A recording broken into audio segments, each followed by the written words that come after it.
Awesome. Well, thank you for joining us. I'm Emily. I'm the operations manager here at AllPaths Family Building, formerly Resolve New England.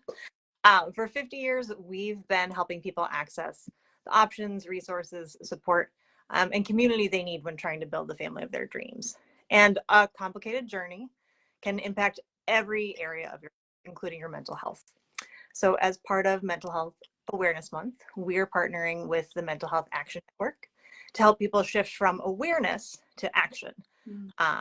And we are delighted to have one of our longtime volunteers and one of our favorite people, Carissa, here today to talk about mindfulness and mental health and ways that you can support your journey. So, Carissa, you want to introduce yourself? Yes, thank you. Thanks for having me. Yeah, I've been a volunteer at different times along my own life path, so it's been a long time. And I really came into volunteering because I used to be on the other side of the table getting support, and that was how I ended up coming into this path to be a volunteer and to be of support in whatever way that I can. And also because of my own fertility struggles and journey, I ultimately really ended up navigating my career into supporting women along a fertility path as well. I'm supporting couples as well. And so I do fertility coaching. I do work with women and couples around supporting their mindfulness, their lifestyles. I even do fertility massage. So I do a lot focused around fertility, which is lovely because then I can be sometimes in person in this room with these plants or virtually. So it's been great. And again, it's always very heartfelt to me to be able to be in a place of supporting when this organization was such a huge piece of support for me when I was on the other side, and still have very, very dear friends that I met through this group. So I thank you. Oh, thanks. So if someone is brand new to mindfulness, brand new to a family building journey, and just trying to figure out what sort of tools they can use on their way, can you do just kind of like a really brief introduction about what mindfulness is to begin with and how it can support someone's family building journey? Absolutely. I actually like to describe mindfulness in a very visual way. It wasn't devised by me. Joseph Campbell described it this way, so I always like to give credit when I can remember where I gather information. But the way he describes mindfulness is a way that really resonates for me, and it's to picture self as a circle, and then to picture a straight line through the circle. And below that line is stress, reaction, unconscious, subconscious, upset. And above that line is consciousness, awareness, choice, responsiveness. And I love understanding that mindfulness is really about understanding that paradigm, and that we're not born with a set line, that line is movable. And I think that sometimes we think, oh, well, I'm an impatient person, or I'm a stressed person, or I'm an anxious person. We sort of define ourselves a certain way, and we sort of think that maybe mindfulness can't help us because we already are a certain way. And so that line is movable, and that is what mindfulness does, is it helps us to drop that line lower in our circle of self so that we have more moments of consciousness and awareness and being able to be at choice versus being at reaction. And that line, not only can it move throughout our lifetime, but it can move throughout the day. And the practices can then help us when we notice, oh, that line's getting really high, I'm feeling overwhelmed and upset and reaction. There are tools to be able to drop that line down to be able to be in more of a place of choice. With family building, what's fascinating is I think that this is a tool that really comes into play even more so because on a family building journey, especially one that's becoming long or challenging, we have to be in a almost constant state of connecting to intuition, connecting to self, connecting to knowing. This is a path that requires a lot of choice making of, should I be seeking help now? Should I be seeking different help now? Am I sensing that, no, something isn't right? I actually really need to trust what my body is telling me, and I need to speak to this. Is this a month to rest and repair and not focus on? There's this constant decision making and this need for us to be in tune with our bodies and in tune to our intuition and to be able to speak what we know to be true. And if we are feeling maxed out most of the time, reactionary most of the time. If we're really feeling that line is really high, that our nervous system is at near fight, flight, or freeze, so often it can be really hard to tap into what we know to be true and our intuition. So mindfulness during family building, I think, is really an important tool. And the bonus is that anything we learn during family building might require us to step into mindfulness a little bit more, maybe another level of taking care of ourselves. The bonus is that anything that we really learn and start to practice during this season of our life is only going to help us during other seasons as we continue our life's journey. So it can be a really great time to start some habits. I love that. I really love that visual. Like, it makes sense. Yeah. I'm a visual person too, so it's like once you can see that, it's helpful, I think. Yeah. So when you are already feeling like you said you're maxed out, you're overwhelmed, there's lots of decisions that have to be made, there is a lot that's outside of your control. The idea of self-care or taking care of your kind of mental, emotional health can sometimes feel like it's just another thing that you're adding to the to-do list. Yep. So how to incorporate mindfulness into a family building journey in a way that becomes a helpful tool and not just something else that you have to like feel like you're checking the box, or sometimes you're not checking the box for? Yeah, that's a great question, because I tell every single person I ever work with that I will never suggest something that takes a long time, because it's not sustainable. There are certainly practices that do take a long time, and if we have them once a month, or we go on a retreat, or we go take a full hour-long yoga class, it's wonderful to have longer practices. But the sustainable practices can actually be very, very short and very, very quick. And so that's really where I come from, is how to put them in really short, quick ways. The other piece that I like to say is, and this is tricky because a lot of the practices that I teach are very simple. And what happens is our mind says, that's not going to work. I don't have time for that. I can't add that in. That's not going to really make a difference. The brain does a lot of assessing before an experience. And so my invitation to folks is, anything that you feel even slightly called to, or maybe you show up for a Facebook Live, or you show up to a group thing, you're there for a reason. And so my advice, which again wasn't coined by me, was coined by somebody else, Jonathan Faust, who's probably my favorite mindfulness teacher, is to immerse yourself fully and evaluate later.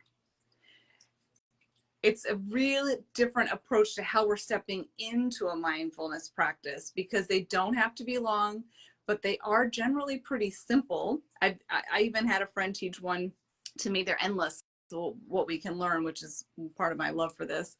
And she showed me one as a colleague and a friend, and she showed it to me, and right away my brain said, oh, that's not going to work. Like, that's not going to do anything.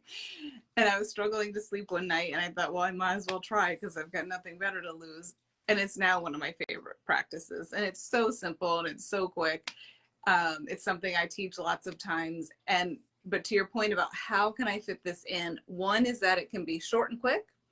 And two is to really give yourself the freedom of experiencing something once or twice or for 2 weeks, whatever you determine, and then evaluate if it's helping you, because our brain will say something, but our body will actually have a different experience than what our brain thinks something is going to be.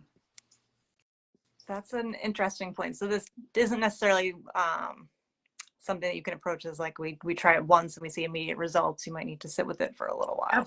Absolutely. And we all need different things at different times, and what resonates with us is completely different. So I really think there's value in trying something maybe 4 times, maybe for a week, sort of give yourself a few. And if it just isn't clicking, then try a different tool. That's one of my passions, I say, is I've got this sort of, I'm visual, this big bag of mindfulness tools and tricks over my shoulder. And my work is to pull some out that we can then find the ones that resonate. So we don't know until we try it. We don't know until we try it several times. And then if it really doesn't resonate, it doesn't mean mindfulness or different forms of meditation are off the table. It means I just haven't found the tool that really resonates with me yet, because I have yet to find a person that can't find a tool that really is supportive.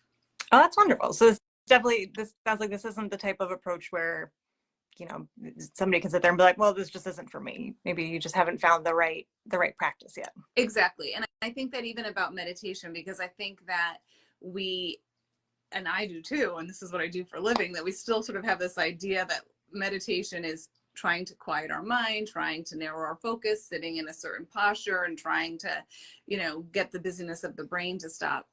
And meditation is akin to, and this was Jack Kornfield said this, and I thought this was brilliant, is that it would be as if I was to say to you, let's have a conversation about sport.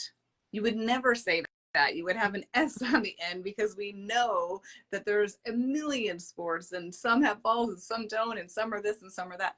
Meditation is the same way. There is a huge thousands of ways to meditate that include movement, that include not sitting, that include being with a partner and co-meditating. It's endless, the ways of meditating. And so to your point about if mindfulness isn't for me, I equate it the same as meditation, that there may still be a way of meditating, maybe a more active way that supports people. So it's that puzzle piece. And if we just open up a little bit that there might be something here for us, then we'll find what we need.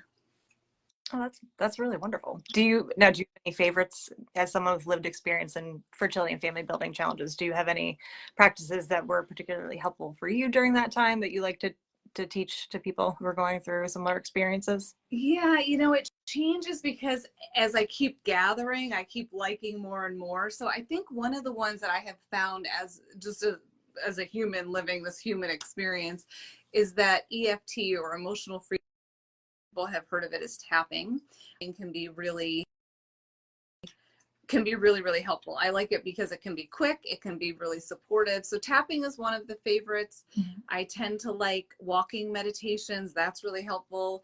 And shaking is another, to really release. We are meant to shake. We are culturally not shakers.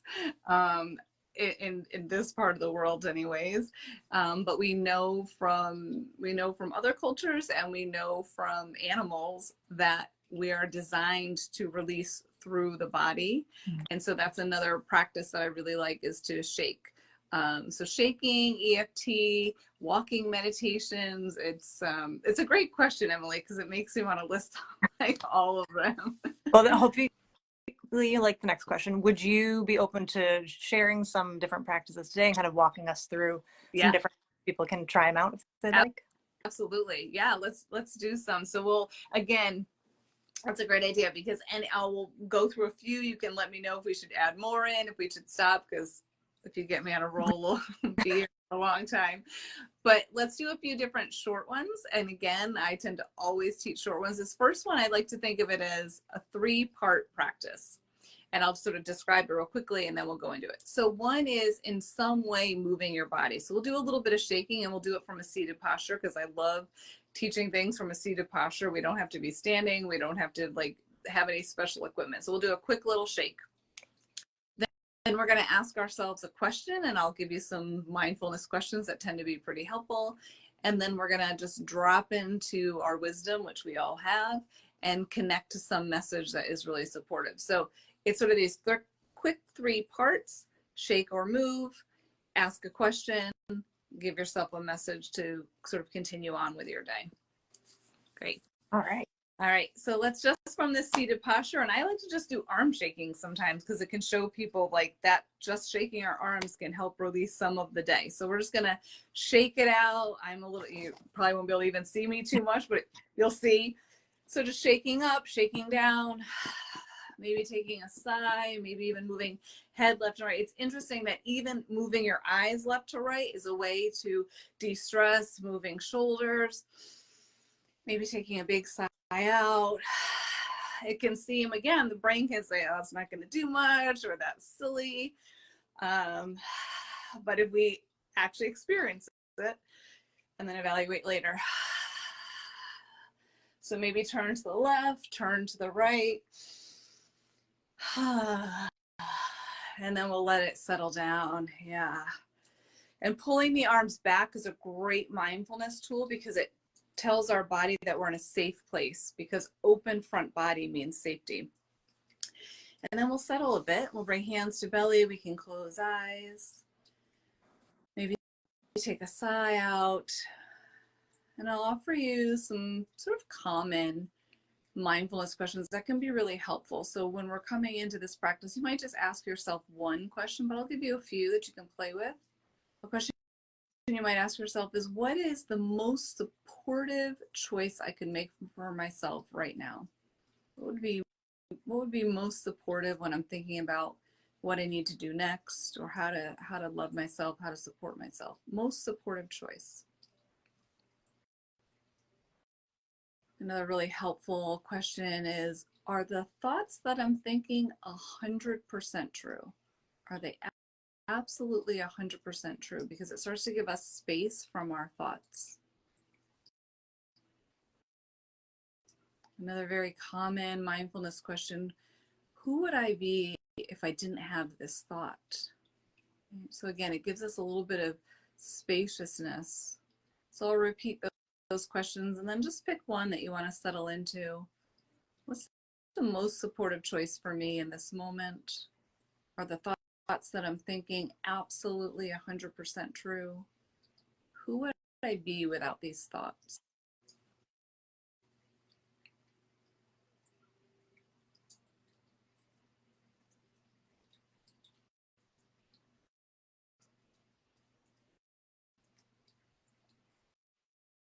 And now we'll take the last part of this 3-step process. If you can think of your future self or your wisest self, what kind, loving message does this future self or wisest self have for you? Another way to think of this is, what would be the most loving, kind thing you could say to yourself right now? Or what would you want your partner or best friend to say to you to support you? So in some way, really dropping into some loving, wise message. And once you hear those words, repeat that message for yourself just a few times over, maybe hand on heart, maybe hands on belly.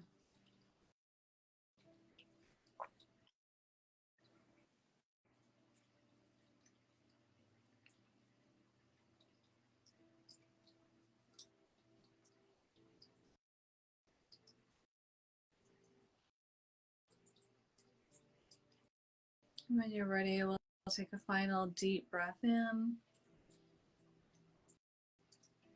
and deep breath out. And then we'll come back into our space together. So that was, I'm not sure how long that was, maybe 3 minutes. It was 3-4 minutes. It was pretty quick, but it has several different components that can help us when we're feeling anxious, stressed, overwhelmed, tired. All of these practices that we talk about are adaptive, meaning they meet us where we're at and help us bring us back into a place of balance. So if we're feeling anxious and at that higher level of the nervous system, it'll help us to drop down. If we're feeling down and feeling maybe more in a depressive or a low-G state, it can help bring us up. There's no prescription to any of this, so I like to offer what has worked for me, what I've learned along the way. That's how I came up with the 3 steps, because it gives different components. But you can do them in any order. You could just take one piece out. So how did that feel for you, Emily? I loved it. And like you mentioned, it's so adaptable. You don't need equipment. You don't need to be in a special place. Like, you can be sitting in your car before an appointment that you're really anxious about, and just like take a minute to kind of center yourself and give yourself some good vibes, and that, little pep talk that you might wish you were getting from someone else, but they're not there at the moment. So it's just you. But that's lovely. I like incorporating the movement too. Yeah, so I think that's a great point, is that sometimes that can be one of the best ways to think about what we would most want to hear. Is sometimes we just think, well, I don't know, or I don't feel connected to my wisest self, right? So I try to like come up with different visuals, because we all operate differently, but it's a great thing to think, oh, well, if the person was here that I wanted to be here right now, what would I want them to say? And then we can say it for ourselves. So it's actually interesting, the science of our brains and the pathways, and we actually can receive information as if it's coming from someone else. So if we feel like we really need somebody else there, particularly a particular person who either can't be there for any number of reasons, we can actually still sort of get that brain fix as if they're there by repeating what we would want them to say. Wow, that's really cool. Yeah, that's interesting. Yeah, so mindfulness is, I always say, I always wanted to be labeled a geek or a nerd, but I never had the right to say that. But now I'm like, but when it comes to mindfulness, it really lights me up and I sort of can't get enough of it. So that's awesome. So are there any other practices that you could share? Absolutely. Let's go into another one. So I created this, again, I try to have as many things as we can be not just in our head, but in our bodies. And it's an interesting piece of science that I heard recently, that in terms of communication, the body sends the brain 80%. And the brain to the body is 20, which is fascinating because I think we would have all thought it was the inverse, but the body is sending the messages to the brain. So we want to bring our bodies into the experiences. So we either want to, like I had said, when you sort of pulled your arms and shoulders back, it may seem really simple, but when you do that, now the body can send the message to the brain that there's a sense of safety. Because when we are not in a safe place, we would be pulled in to protect our soft front belly. So even the practice of 3 big breaths and drawing your shoulders back is a great simple practice just to try to find some more balance. So this next practice that I like to do is, again, a little bit of a ritual. Ritual is really just action with intention. And I like to say that because we can create our own rituals at any time to support what we need. Actually, I'll give a quick one that I used to do when I was going through a really hard time. Is I would go through my house, and at night I would put all of my window shades down, every single one, all the ones that I don't normally. I would just close up the whole house. And then in the morning, I would raise each one up and say, new day, new day. So even just this physical, tangible reminder, it doesn't mean that we're ignoring what's happening. That's not what mindfulness is. It's the opposite. It's bringing in more intentionality so we can hold what is difficult and embrace what is also helpful and supportive. So that's a quick one you can do at home. If you're going through a particularly hard day or hard season, sort of shut everything down for the night. Let yourself know I'm shutting down. I'm letting myself shut down. I'm closing. I'm pausing. And then in the morning, it is a new day and we're open to possibilities. So this next one is a ritual that I came up with because I like to, again, really make sure we're in the body. So what we'll do is I'll just go right into it and we'll do it together. So I'll invite you to close your eyes or soften your gaze. And now I'll invite you to take your palms and place them up.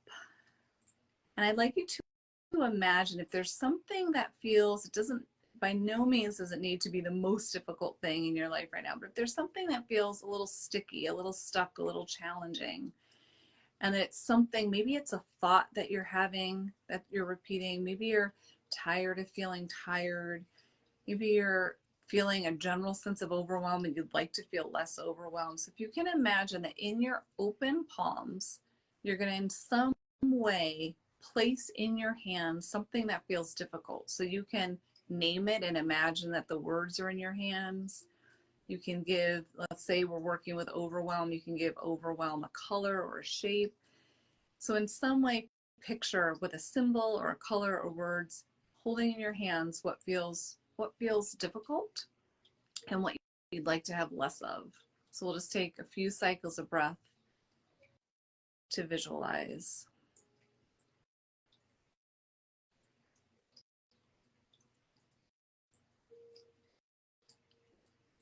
And now we're going to set this intention that we're going to take what we're holding, what we're holding in our hands, and we're going to actually burn it up. We're going to use the power of friction and fire and warmth to burn it up. So we're going to take our hands, place them together, and then quickly rub them together with as much vigor as you can. taking some deep breaths, even maybe picturing a fire surrounding your hands, picturing a color that's going to burn through whatever you're holding, whatever feels difficult. You can go faster or slow, push harder or softer. Take another breath or two. And then when you're ready, you're going to place your hands down on your desk or your chair, anywhere that's near you. And you'll feel a little bit of a vibration underneath your hands. And what we're going to do is we're going to send what feels difficult that we've just burned up. We're going to take all that energy and send it down into the earth. We can think of Mother Earth as the greatest alchemizer, meaning she can take any challenge we have and she can turn it into something fruitful. So we don't need to worry about releasing something negative. We can release whatever we need to. So let's just take a few cycles of breath, feeling the tingling in our hands. Maybe even some words of thank you for receiving this. Thank you for holding this for me so I can let it go. And always take a sigh out.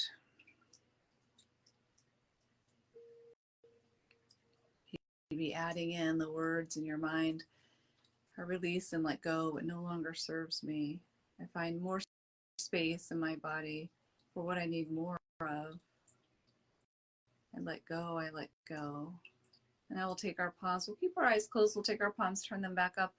And I'd like you to imagine now, what do you most need in this moment in your family building journey? What do you most need? Do you need peace? Do you need strength? Do you need clarity? Do you need support? Do you need community? Whatever it is, imagine that some source greater than you is going to give you exactly what you need. That source might be a higher power. It might be the sun. It might be your loved. It might be a loved one that's passed. It might be your pet. Any source is going to place in your hands exactly what you need. And again, you can imagine the words coming into your hands, a color. Let's take a few cycles of breath to picture this. And then when you're ready, let's place hands on body. Maybe that's heart, maybe that's belly, maybe it's thighs. And just let this gift that you've been given infuse into your body.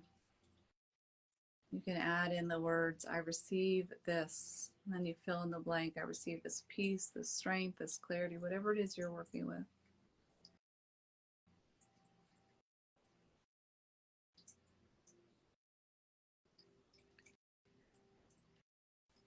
Maybe a breath of gratitude for wherever this gift came from. And we remember that we can come into this practice at any time, receiving more of what we need. Let's take a breath together, breathing in and breathing out. And then when we're ready, we'll slowly opening our eyes. I like that one too. Yeah. So again, I wish I had checked the time before we started, but it was maybe 4 minutes, 5 minutes.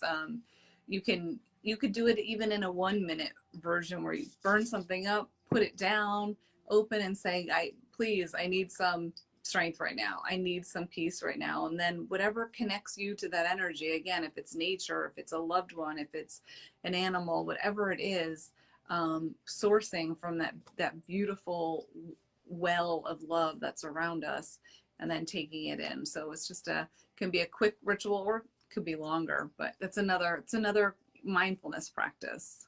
Well, thank you. Like I said, this has been really lovely just to see kind of how versatile it can be and how much kind of each person has the ability to shape it and make it their own and get the most out of it that they need that particular day. I know we're almost out of time, but really quickly, you had mentioned a while ago that obviously you can practice solo, you can do it as part of a group, which I'll talk about in a little bit, but you did mention partner mindfulness. Is that something you can hit on really quickly just to see? Absolutely. Yeah. I love that. I think, again, we tend to think of mindfulness as one way or one thing, or I think we all think of it as something we could do on our own, which absolutely the practices we just did were on our own. You can do them anywhere, anytime. You're always with yourself. You're always with your body. Doing mindfulness as a couple, or as friends, anytime you're with somebody else that you're in a trusting relationship with, can be a really beautiful practice. So I think that one of the practices is co-meditation, and there's lots of ways of co-meditating. So I'll give a very quick one. I'll just describe it so if somebody wants to play with it at home. So you would be with your partner. Traditionally, you're sitting. Traditionally, one person is facing one way, one person's facing the other way, so that you're not facing each other. So it gives you a little bit more space.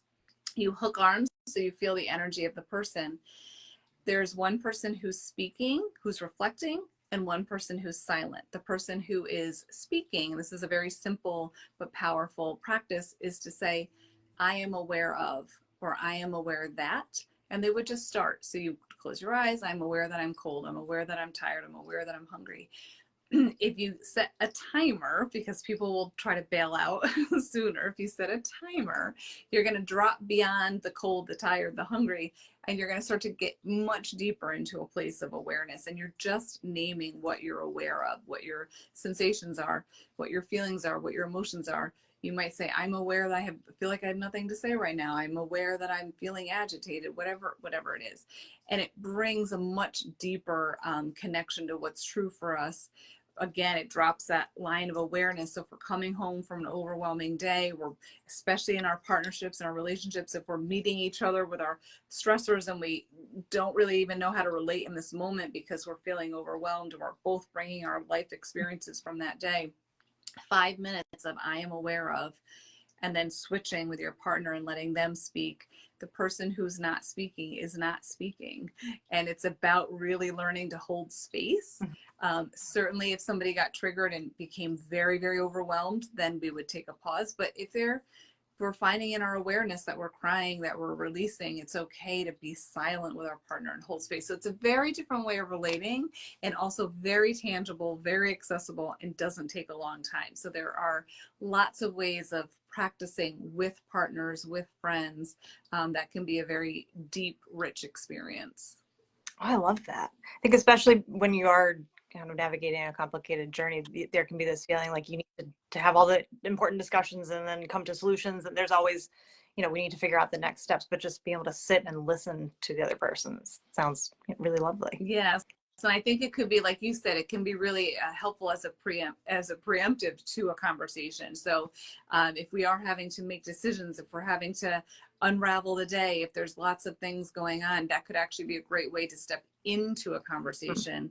Not only do we then have much deeper awareness of ourselves, we now have a much deeper awareness of this beautiful human that we're about to embark on a conversation with. So it could be a really, I don't think that people tend to think of mindfulness as a paired practice, but it very much can be. I love that. Thank you. Yeah. Well, I think we're at time. So thank you so much for joining us today. If people would like to take that step from mental health awareness to action, we do have a monthly mindfulness during family building group led by Carissa.